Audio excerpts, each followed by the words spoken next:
Every once in a while, these property searches pay off, and I can actually run across the right people that I need to talk to. You can see these trucks from the road. We done a job that connects to this private road. There's an intersection up here that we paved. When I turn the trailer around down here, I can see these trucks from the road. So I looked up the property owners. Sometimes that's hit or miss, but I actually lucked out this time and found who I needed to talk to. I don't normally show this kind of stuff, but this time I'm actually taking you with me, and we're going to see what we got back in here. I was told on the phone what it is, but I don't know if the third truck that was talked about is even actually out here. So we'll see what's back here, and you'll get the first look like I am right now.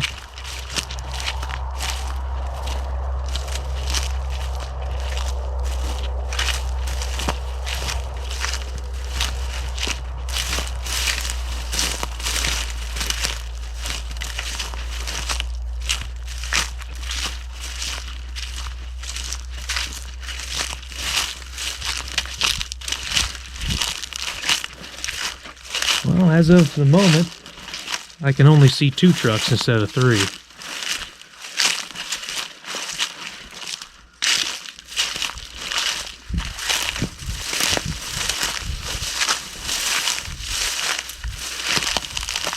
First impressions. Now, when I was a kid and I would ride around with my parents, my dad had a really good eye, and he would point out all the cool stuff that you could see from the road. And over the years, I kind of adapted that, and I can tell from a pretty good distance what something is. From the road, I could tell that was an old white, and that's what it is. This, I was told, was an old Chevrolet, but it has definitely seen better days.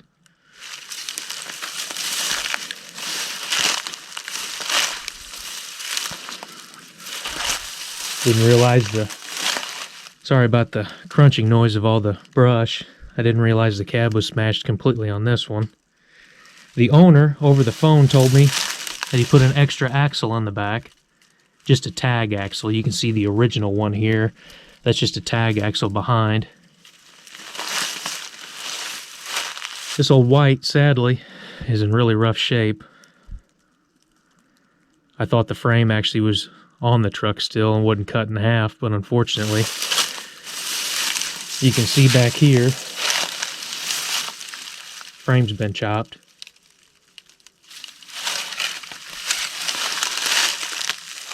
Passenger door's missing. Cab looks like it's smashed in. You can see the tree, of course, laying on the driver's side. The tag is up here on the firewall. Wow! Then we'll see what kind of model this was.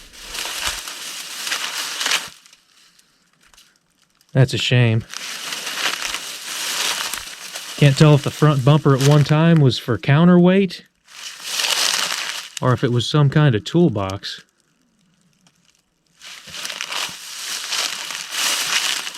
It's been a long day at work. Sorry about the camera. It's got a gas engine in it. Truck had air brakes. You can see the compressor up there on the front of the engine. And sadly, rainwater over the years has gone down in here, so you wouldn't even have to get a socket and a breaker bar out. I can guarantee that engine's locked up. Well, right here, water's got down in the manifold, cracked it. Look at that wood spacer.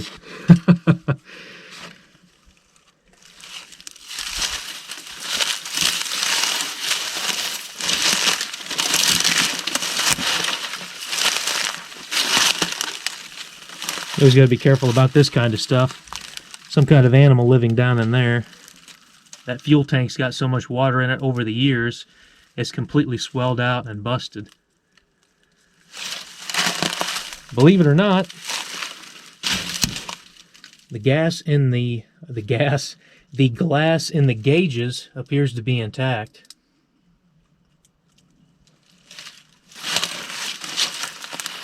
Try to go around front and maybe take a look at the driver's door.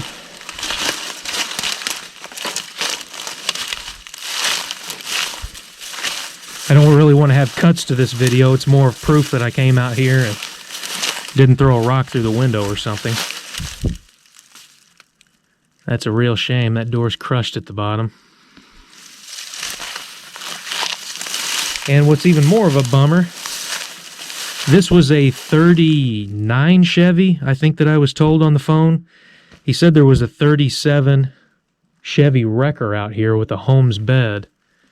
But as you can see, like I can, there is absolutely nothing else sitting around here in the weeds. So let's do a quick walk around of here. Again, the cab is crushed. Somebody torched the steering column out of it. This engine's had the valve cover pulled off of it, and it's been used for parts a long time ago.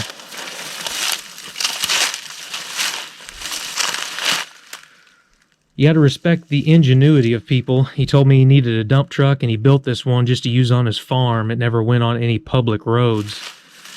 And, I mean, that dump bed looks like it probably hauled quite a bit of rock. It doesn't look like it's completely ruined from big boulders swelling the sides of it out or anything like that, so it probably done what he needed to at the time. I'll probably have a cut in the video here because I'm really bummed that Wrecker's not out here. This truck is a twin stick, by the way. You can see in the main transmission, here's a stick for the auxiliary. There's for the dump hoist or the winch, whichever one was hooked up. Again, here's another view of the gauges.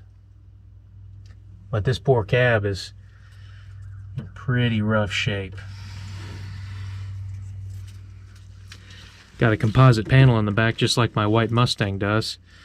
Something was cut out here, probably for a fire extinguisher or some other kind of mount. Got a gigantic winch here on the back.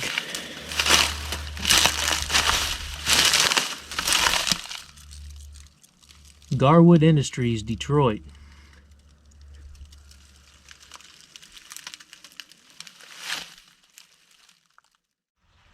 I was really hoping for a nice sunny day to film this outro, but looks like I have to work with what I have. It was 70 degrees yesterday and sunny, but I had other things to do. And today it's 50 degrees and raining, so hopefully the rain hitting this old tin roof on this lean-to is not affecting the audio too badly. Long story short, I passed on that old white Superpower. The property owner did not even give me a value of what he thought that the truck was worth himself. And I didn't even throw an offer out there because my offer, I think, was going to be considerably lower than what he was thinking the truck was worth. I believe there was some sentimental attachment to that truck as well because he used it for about 30 years building his excavating company. And he gave me the permission to look for that old Wrecker out there on the property. I couldn't find it. He had about 40 acres there, and I'm not one to just walk off blindly into an old septic tank or something. So I looked around for a little bit, couldn't find it. Somebody either stole it or it maybe got cut up years ago and the property owner may have just forgot about that. I was looking to try to buy it for the fenders because the driver's side fender on my white Mustang, you can see, is crushed, but I think the damage can still be worked out with it because it's thick enough steel. You got to buy parts when you can find them. It's not like they make these trucks new anymore, and there's no aftermarket companies on the planet, I don't think, that offer parts like that for an old white. So I passed up on the truck. If you enjoyed this style of video, let me know in the comment section below. It's more of an exploration, even though I didn't buy anything.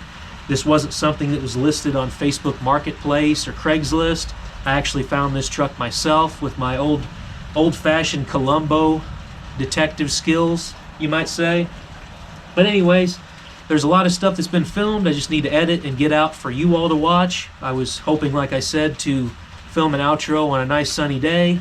But I recorded the beginning of this video about 2 months ago, and YouTube just sent me a reminder today that said it's been 180 days since I've made a video for you all to watch, which in all honesty is pretty pathetic for a YouTuber, but there's been a lot of stuff going on.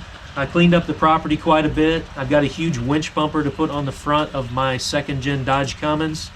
So there's some stuff that's out there and on my computer. I just need to find the time to edit it and get it out for you all to watch. But I usually rehearse these outros. I'm stumbling all over my own words, so hopefully you enjoyed the video. If you did, give it a thumbs up, leave a comment or a question down below, And always remember that it doesn't matter if you're working on your project in a garage or in your driveway.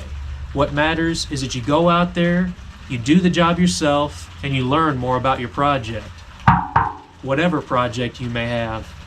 My name is Zane, and I hope to catch you next time. What do you think? It's some rainy bonus footage for you all that actually watch the videos to the very end, which I greatly appreciate. It's honestly kind of weird for me to say. I think I've gained more subscribers since I didn't make videos than since I have. There's been a lot of people sticking with me, which I greatly appreciate. But in all of the times you watch my videos, have you ever seen this chunk of property this clean? There used to be a gigantic pile of scrap metal right there. Now I can actually move projects around and get them closer to the garage, so I'm not constantly moving my tools all the way down into the field and having a harder time in working on stuff. I cut a tree down that used to be right there in front of that door. The possibilities are pretty much endless. I just have to wait for the weather to get nice to actually work on some of this stuff. I've bought quite a few parts for some of these projects, and I'm not revealing anything, but you're really gonna like what I got in store for that old green Travelette that I got that used to be my dad's, that I bought back after like 25 years. So thanks for sticking with me, and like I said, I hope to catch you next time.